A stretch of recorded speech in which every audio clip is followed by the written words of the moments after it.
নিজের আমল নিয়ে বড়াই করবেন না। আপনার কি ভাবেন যে আপনার আমল দিয়ে আপনি জান্নাতে যাবেন? কার এরকম ভরসা আছে যে হুজুর আমি এত আমল করেছি, আমার আমলের বদৌলতে আমি জান্নাতে ঢুকবো? কে কে আছেন দেখি? আল্লাহর ওলি আছে? এরকম কোন আল্লাহর ওলি? হ্যাঁ আছে? নাই।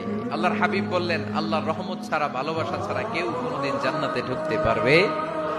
আম্মা জান আয়েশা বললেন, ইয়া রাসূলুল্লাহ আপনিও না? আল্লাহর হাবিব বললেন, না আমিও না, তবে আল্লাহর রহমত আর দয়া সেদিন আমাকে ঘিরে রাখবে। মান নুকিশা উযিবা, যার হিসাব আল্লাহ সেদিন চাইবেন সে ধরা খেয়ে যাবে। সব সময় আল্লাহর কাছে এই দোয়াটা যেন আমরা করি, আল্লাহ কিয়ামতের দিন তুমি আমার হিসাব নিও না, আল্লাহ তুমি আমার বিচার বসিও না, আল্লাহ তুমি দয়া করে আমারে মাফ করে দিও। আল্লাহ যার বিচার করবেন ও জাহান্নামে যাবে, আর যার বিচার করবেন না সে জান্নাতে যাবে।